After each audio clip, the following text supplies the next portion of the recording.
Kyrie Jesu Domine, dona eis requiem. Morning, everybody. Well, not really. Says it's 20 after 12. So good afternoon now. Fridays can get a little hectic, communion calls and the like, and had a bad sleep at night, so I was up early, but I was pretty groggy and out of it, and was not in the video making mood like I am now. So welcome to the podcast, friends. So let's talk about St. Nicholas. I like wearing his hat. It's a great time. It's hard to be too grouchy wearing a Santa hat. There's just an effect on it that just makes you like, you know what? God is good. Even though Santa Claus is a mythical character based on the original Saint Nick, for the most part he's associated with happiness. Even though we don't keep track of the fact that if you were naughty, Santa didn't bring you anything. We now, I guess, think Santa brings everybody something. Even if you're naughty, you're going to get something, which is kind of sad, because the original Santa Claus was paying attention to your actions. Because we know human nature being what it is, many of us have to do good for a reward.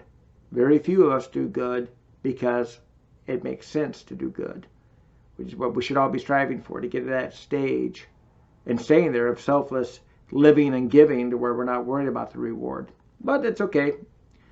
Most of us are doing things for reward, whether we know it or not. Not completely, but more often than we realize.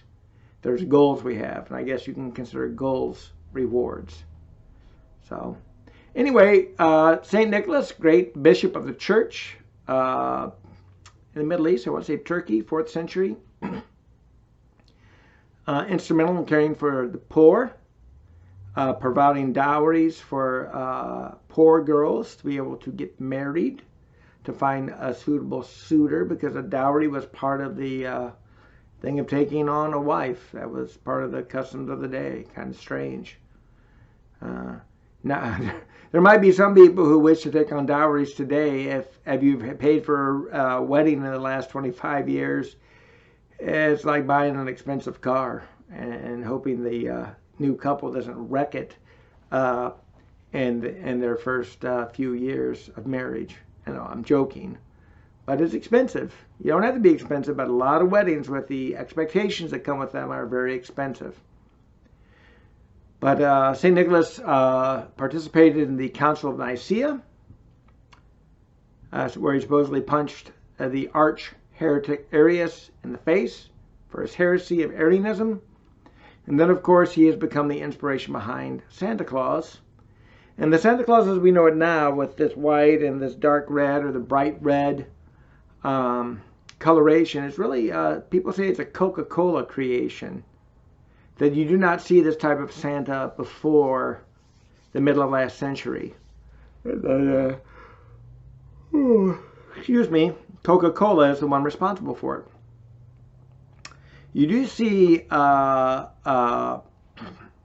Claus of sorts in the century ago and the century before that, in these long overcoats with all kinds of colors to them. They kind of look different every year. There was all kinds of different colorations and stuff. So you rarely saw the Coca-Cola red and white Santa, which is striking. That's a pretty striking color. He's red and white in his black boots. One of my little pet peeves about Santa is that we fill our children's thoughts with invisible friends who all turn out to be based on reality, but not real in and of themselves. Santa, not real. Easter Bunny, not real. Tooth Fairy, not real. Who's left is invisible? God, angels, saints. So, you know, if I was a young child, in all honesty, if I hadn't thought God was real from a really good upbringing, I'd be tempted to jettison him with all the other invisible fake friends of my childhood. I mean, and there are people who do. I mean, there are people I know who call God the giant sky fairy, which is a terrible way to look at God. But they're free to do that, and God gives them that freedom.